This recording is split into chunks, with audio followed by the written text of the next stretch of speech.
2, call the meeting to order, pledge allegiance to the flag. Pledge allegiance to the flag of the United States of America and to the republic for which it stands, one nation, under God, indivisible, with liberty and justice for all. Okay.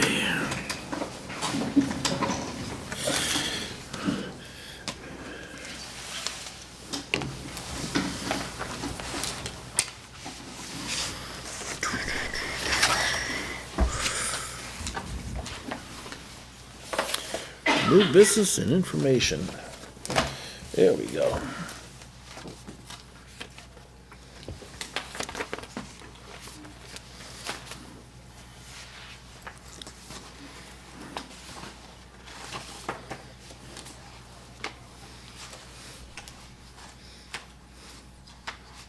I think Miss Leonard ought to join us up here at the table. Yeah, I think she should too. That's up to you. Turn around and get her saying no. I'll get you going. Okay, did you see these? I didn't see initials on them. No, I haven't seen them yet, but That may be one that came in this week. Yeah.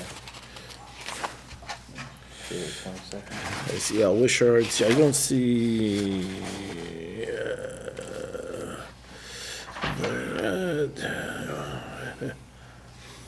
Test call.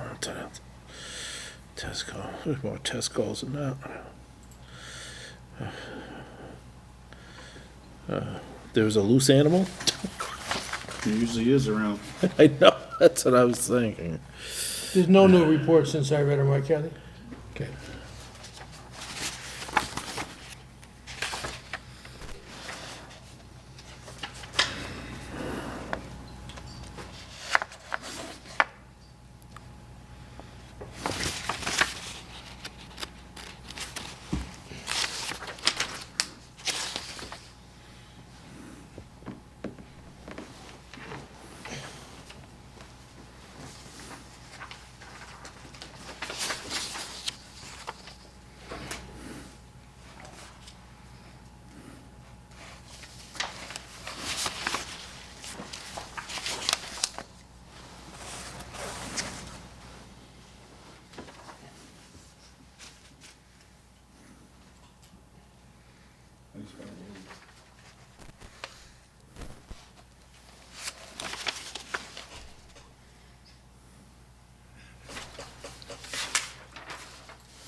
Some corresponding numbers on here.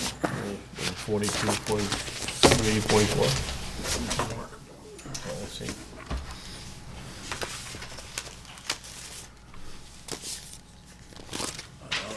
Okay.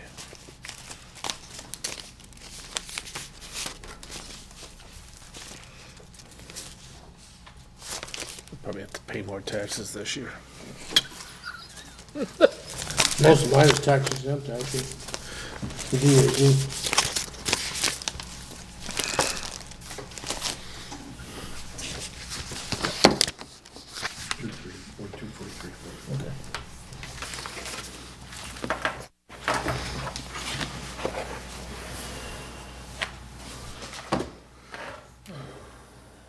make a motion that we approve and sign maintenance warrants for fiscal year 19, for numbers 42, 43, and 44.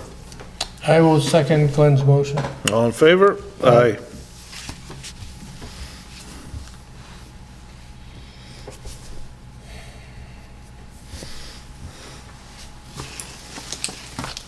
Just so you know, under the departmental reports, Jay had asked a question about, on one of the reports, it was mentioned that a vehicle was in service even though a piece of equipment on the vehicle was not in service.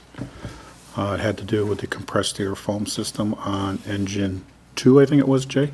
I believe it was, sir. And Jay wanted to know how our departmental members informed if a piece of equipment is down even though the vehicle's in service.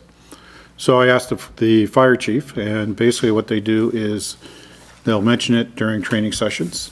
They'll try and blast out a department-wide text or email message based upon the severity. And they also, what they do is, on the piece of equipment that isn't working, they put a sign indicating that that piece of equipment isn't working. So nobody will try and use it and get injured, so. That was the main point was. The report said it was in full service, but it had a CAF out, and I didn't know what the CAF was. Compressed air foam system, Yeah, yes. I didn't know, so I asked Mr. Martin. He researched it, and he found out that in fact the vehicle was not in full service because if they needed to use the foam, they'd have to get mutual aid. And then Mr. Martin, as he stated, checked further, and we are protecting our call force and full-time force for safety reasons by having that procedure to let them know what's going on. Correct, Chris? Yes. I was just reading it the way it was written. I wasn't sure what it was. There's a protocol in place. Yes. Yes. And if we need foam right now, we need mutual aid. If they had a, Westover has it. say if an oil truck ruptured or something like that in town, delivering oil or something, we'd have to get mutual aid right now. Actually, it's used well in even structure fires to beat the flames down. Yeah. I've used it a few times on some of the really bad ones to get the flames down quicker, so. He said, was it 15 times more efficient than water? Yeah, so, Smothers the fire. yep. Smothers So, it, yep. Do they have a time frame when that would be fixed, Chris? Remember that was when That's the knuckle? you and I talked with him, and he was talking about the knuckle that Yeah. had a crack in it? Yeah, And they believe it was from when it was originally made. workmanship defect. Right, so the person who made it was bringing it back to see if you can get another one made for free. I don't think you ever gave him a time frame on it. But No. I can ask him. And- Well, it's just that for the residents' sake, and like you said, it's more efficient for fires. Yeah. That's all. Nope, that's fine. There's some common vic licenses. So we have,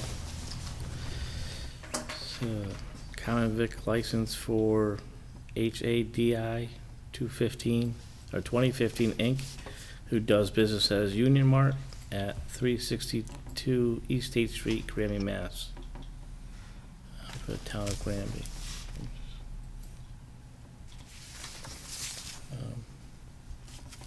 We also have one for Ryan Wallen, who does business as Red Fire Farm at 7 Carver Street, Granby, Mass. 01033.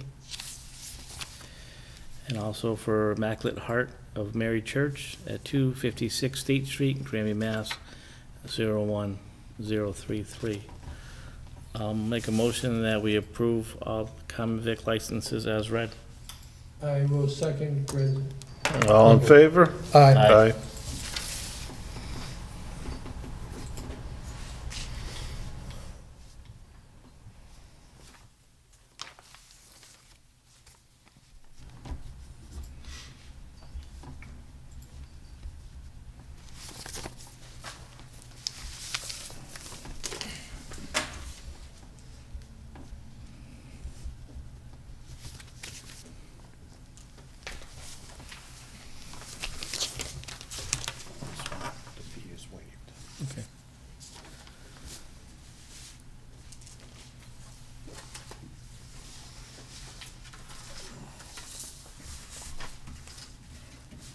one more file here for you?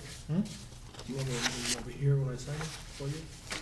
Oh, yeah. Okay, I can do. I I thought didn't you know, signed them. I didn't know if I pressed on this, if I'm gonna mess anything up, that's why. No, I don't think so. I don't think it's carbon. Some of that litmus paper does the same stuff, but I just stack them here for you, sign them, and get moving all done. They're ready. Oh, they are. Yes. No, You hand them back? Jay's gonna sign them all at once. Oh, you signed them? I've signed them all. Yeah. Okay. I like having them back, because sometimes they get lost. Yeah. They go down, they don't come back. Trust you. There's a black hole down here? Some of the time I can't. Sometimes. It doesn't get sucked in. Jesus. I know I got bad hearing, but sometimes I can't even hear you guys down there. Okay, we got a entertainment license for Friends of Granby for Free Public Library, 297 East State Street, Granby, Mass. 01033. They're also looking to have the fee waived. I'm sorry, it's a common vic license, not an entertainment license. Looking to have the fee waived. And again, it's for the Friends of Granby Free Public Library at 297 East State Street, Granby, Mass. 01033. I'll make a motion that we approve the common vic license for Friends of Granby Free Public Library, and also waive the fee. I will second Glenn's motion as read. All in favor? Aye.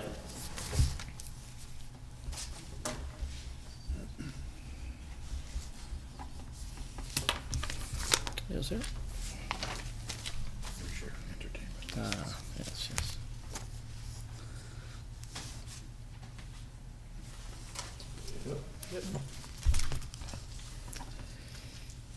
We have a entertainment license for Red Fire Farm for Ryan Voland, 107 Carver Street, Granby, Mass. 01033. This is an entertainment license to provide entertainment to customers as follows. Live entertainment consisting of DJ or small bands, 12 p.m. till 6 p.m., only August 2019. Tomato Festival to be located at 7 Carver Street, Granby, Mass. 01033. The license would expire as of December 31st, 2019. I'll make a motion that we approve the entertainment license for Red Fire Farm, Ryan Voland, 107 Carver Street, Granby, Mass. 01033. And I will second Glenn's motion. All in favor? Aye.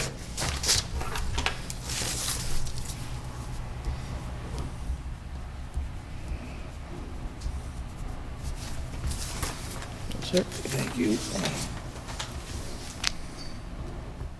Moving right along.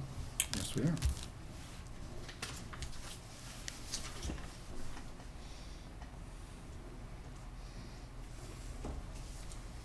Thank you.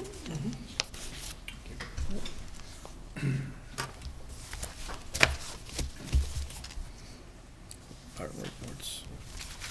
Anything else correspondence?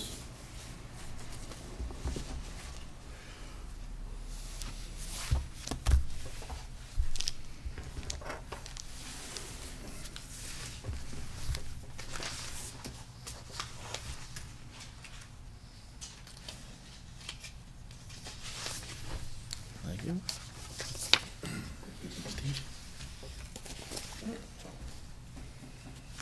You already have this, or? No, what's the name of that one? Oh, is that your selection procedures? Yeah, I have them right here on my computer. Yeah, okay. I got mine here. All right, this all relates to the high school roof project. Mhm. The legislature had changed the designer selection laws. It used to be under Chapter 7, Section A 38.5 through 40. There, we now have designer selection under Chapter 7C, Sections 44 through 58. As part of the change, they are requiring, if you are going to be doing designer selection, you have to have a procedure in place to do so. So, here is the town of Granby's designer selection procedure. It's based on the model as put out by the Office of the Inspector General. Basically, it's saying the town of Granby is the awarding authority, the board of select, or the select board is the appointing or the approving body, And then it goes through different things about, it talks about ethics, it talks about procedures, how we have to advertise, so on and so forth down the line. And we need to have this adopted prior to issuing the RFP for designer services for the high school roof.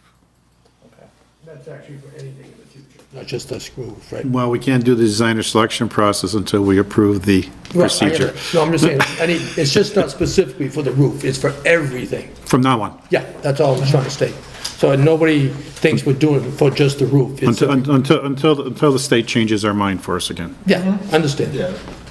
This is a mandate from the state. It's a Yes. mandate from the state that's generic. Yes. Okay. Okay. Well, I'll make a motion that the town of Granby adopts the new or updated version of the designer selection procedures. I will second Glenn's motion. All in favor? Aye.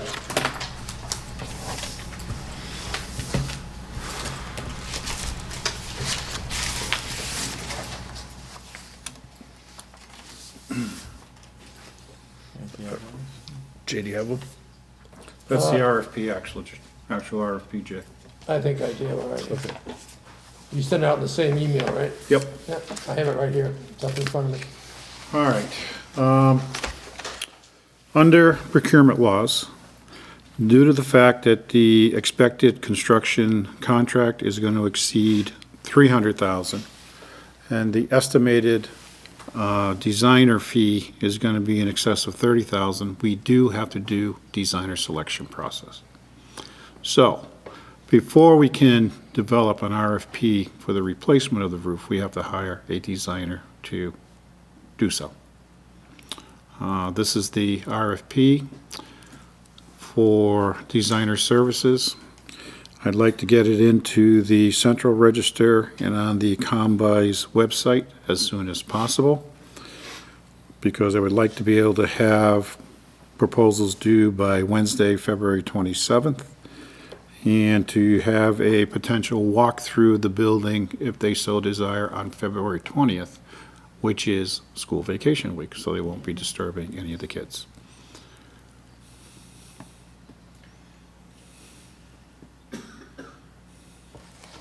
And the date of doing all this?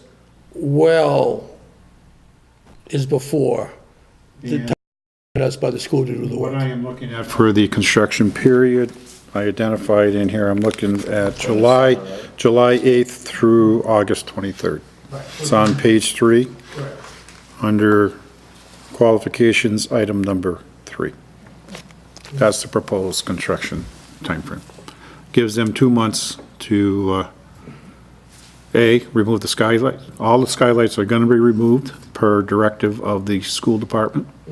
We will be replacing all the roof ventilators, and we will be stripping off the existing roof and putting down a brand-new membrane, mechanically fastened membrane.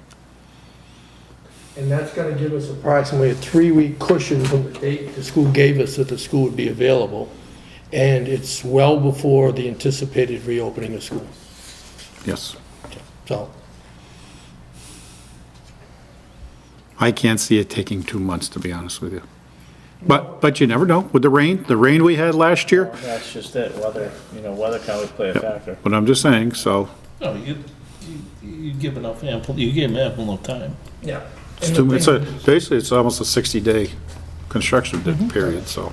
Right, and I think when people look at it and to bid on it, they'll realize the time frame, how long it should take to complete the roof, and then if it should take any longer, then they have concerns about weather delays and stuff. I'm sure they would mention at that time. Right. And then is this, we a fixed price contract? That's what I'm planning on having, yes. Is it gonna be cost plus for anything they find? It would have to be a change order. A change order, That okay. has to be approved by the roof building committee. And when do you plan on generating that committee? Or make, Today. oh, okay, okay. It's under the number 6. It just says a firm appointment, so I didn't know who the appointments were yet. 'Cause I read everything you sent me, but a firm appointment says I don't know who's on the list. So I'll make a motion that we approve the invitation for proposals per professional designer services, RFP number 11901. I will second Glenn's motion. All in favor? Aye. Okay. Now, What else you got there? for the committee. Right now, I have 3 members I'd like to propose to the board. First is Stephen Nally. Steve was a actually a builder, and he was a former building inspector for the town of Granby, so he would know. And I believe he was the inspector when they put that replacement roof on back in the early 90s. Then I would like to have Stephen Sullivan, who was the principal of the high school. Under ed reform, the principal of the high school basically has control of the building, so I'd like to have him on it in case there is any delays or anything, that he is well aware and he can be in on any decisions made for what would have to happen if the contract moves over. And the third person is, I'd like you, Glenn, to be the third person on it. You have an extreme, that up? you have an extreme interest. I know a lot of the parents get in touch with you when there's issues with the roof. Yeah, that's fine. And I'd like to have you there so you can get the word out to people on the progress and what's going on No, with the roof. that's fine. Yeah. And those are the 3 members I'd like to have it. I'd like to have Steve Nally be the chairman pro tem. And at the first meeting, then you guys can reorganize and decide who you want to be the chair of the committee. That's my recommendation. Would we have, what about John Sullivan being part of that? I'd rather have him come in as a consultant. Okay. Okay?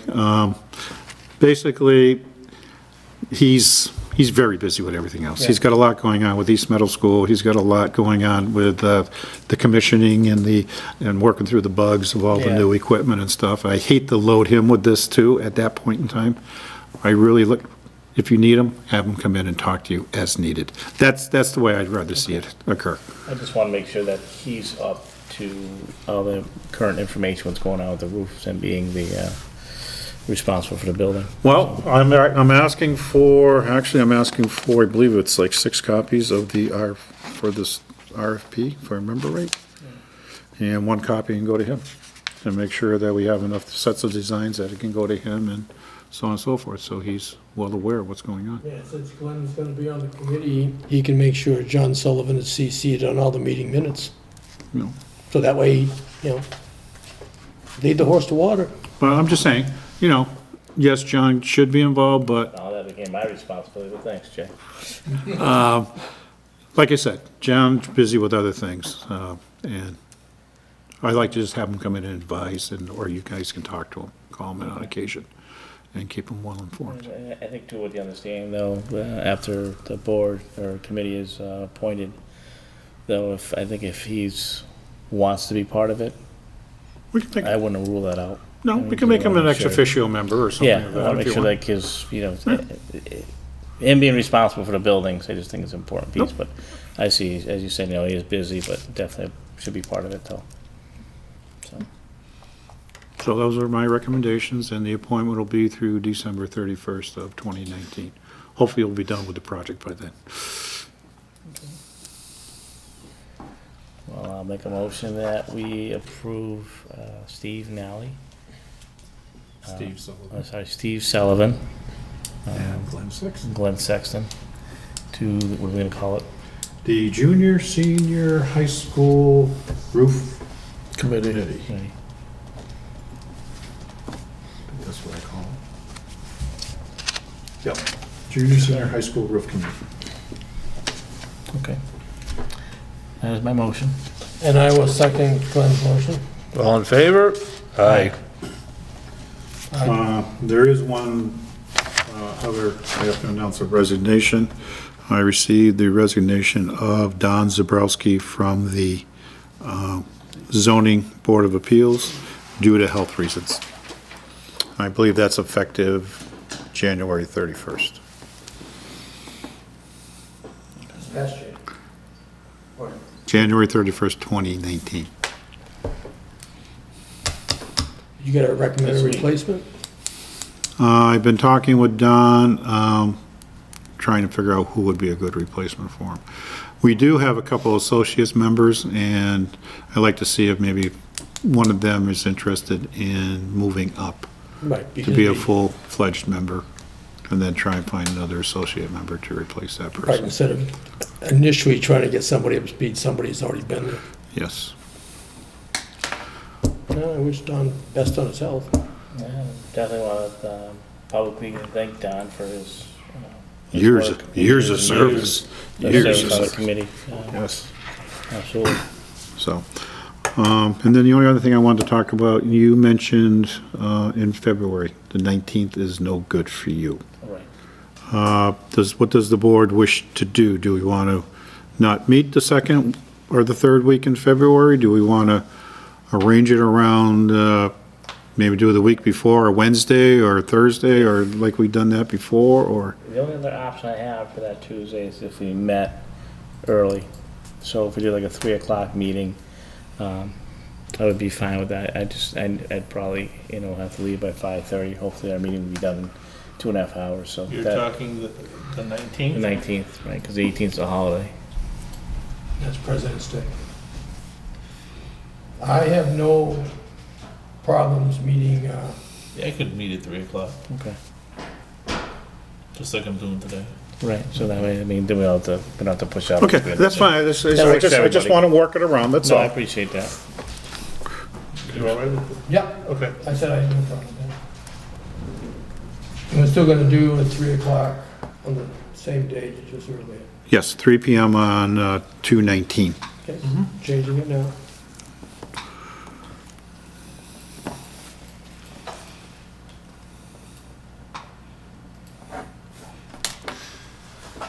And I do know that there was a lot of press from that recent rainstorm that we had. Talked to John, basically it was the roof drains got frozen over once they were freed up. It took care of it. Unfortunately, it was a serious situation that occurred, but there is a reason for it, and it happens in many places, and that's just it. When you have flat roofs, your drains are situated in certain places, and if they ice over, that happens. It's the same thing on the roads. When if the sewers aren't cleared or something like that, the water has nowhere to go. Look at Chicopee Street, flooded. Yeah. Yes, I The end of Taylor Street flooded, But- it's. And unfortunately, the way that it's not unfortunate, but the way the roof is designed, it's designed with walls around it, so it collects the water and it's gonna keep on building up to a point where it gets able to get inside the building. It was interesting, because I was talking with the building inspector, and he asked if it had he called it an alternate system, but I think they call it a scupper on the roof, that basically if the roof drains get clogged with leaves or whatever, Yeah. it's like a release valve, and what it does, it takes the water down another pipe and dumps it over the side of the building. Right. It doesn't take it Yeah. away, it just dumps it over the side of the Right. building. So it's almost like if you have your sinks, and if they have the regular drain, and above that is that extra, right, Extra drain. right, so if it gets to a point, it releases down, and it'll just start dumping off, so it can't, because what could happen too, eventually, especially when you have snow and ice, and it gets a tremendous amount of weight up there, Yep. which would cause a lot of damage, Mhm. so, That would be the bigger concern. Yeah. 3 inches of water Yeah. weighs a lot, yes, yep, so. yeah, it does, especially with the snow, and it just becomes a sponge. So, but hopefully we won't run into that again, and hopefully we can move forward this project and get a new roof on it over the summer. So, okay. That's all I have for the board right now. Does the board have anything else they want to talk about, or? No, man, do you? Now I'm just getting ready for the special town meeting, that's about it. You want to talk about your forum later on today? Everybody's been invited in the town. By the time this is aired, the forum will be over. So, just hope we get a good turnout and, we answer all their questions. So it'll be easier on, 4 February, the special town meeting. That's primarily what the, forum is for, is to get all the questions out in the air, get it done, and when we get to the special town meeting, if there's any recommendations for tonight, we'll put them in effect from the people. It's the people's voice, that's what we're looking for. I will put a plug in for the Energy Committee. We still need 3 more members. Anybody out there wants to volunteer?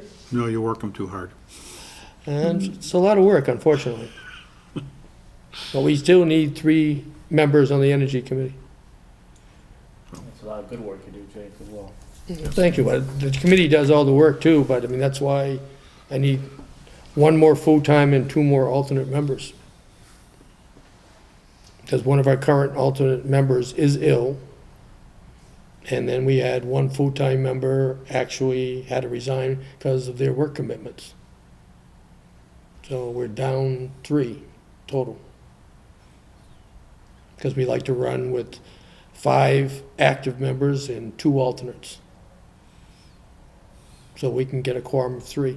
If we can't get the quorum of 3, as Chris knows, we get stuck on grants. And we get stuck on reports. Because we need to approve them at the committee level before we give them to the select board. That's what the big thing is. That's all I have on that. Anything help people can give us, we'd appreciate.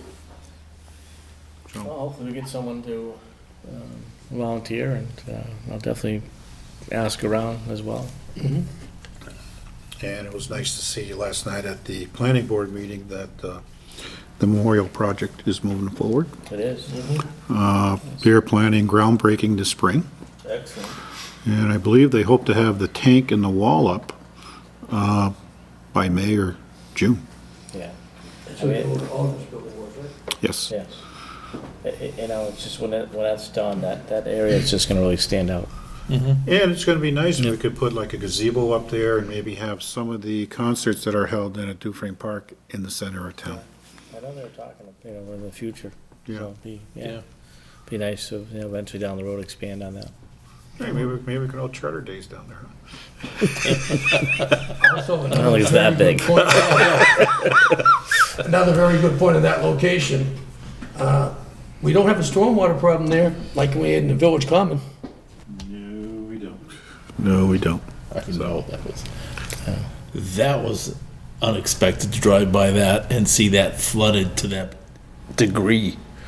I know, with all the What are rain. you gonna do when you get 3 inches of water? I know. It It was, can only move so quick and go so far so quick, so. oh, I know. But it was just, when I drove by, I went, oh my God. You know, like Jay and I were talking, you know, they got this Route 202 project where they're talking about putting curbing up and repaving and putting in bike lanes and all this. Is that gonna make that a river coming down 202 when something like this occurs again? Oh, I would think so, because it's not gonna have the ability to spill out over the sides. It's gonna be, just, you know, they're putting in sidewalks, they're putting in all this stuff. It's gonna be a nightmare. That makes Article 6 so important, really, what people aren't gonna realize. They're gonna have concentrated pollutants going come up the road and where they're allowed to go off. I told you, Jay, you gotta apply for grants to raise the town of Granby up 20 feet. That's all we gotta do. A lot of people don't know, 1/3 of the town of Granby is water. The Yes, surface. it is. So that makes us a very high water table. well, Jay, did you know most of the earth is covered in water? Yes, I do know 2/3 of the earth is covered in water. Actually, we're talking about tunneling through the mountain to see if we can get that water to drain into Hadley and Amherst area. One of those El Chapo tunnels. Yes. I think a sewer system might be a little cheaper, less expensive. Actually, speaking of that, there was a letter sent out to, was it Halen? Halen, I'm reviewing it. I Okay. haven't had a chance to look at it. I've been dealing with W-2s, 1099s, Okay. all the other All good right, stuff good that comes at this time of year. All right. What letter was that? That was the one regarding where they're plowing the snow into the Dunkin' swale Donuts. that drains the Dunkin' Donuts lot into the, Yeah, I think the catch basin that's right there on the corner of Pleasant and 202. I know, I mean, they're predicting a little bit of snow, but I mean, I wanna make sure that, Well, they're talking now, and they're talking Monday, maybe more yeah, snow. I So. don't want, Dave to have to run into that problem again. So. Yep. All right. Anything else? No, just getting ready for the special town meeting. All right. I'll make a motion that we adjourn. I will second Glenn's motion. All in favor? Aye. Thank you, gentlemen. Thank you.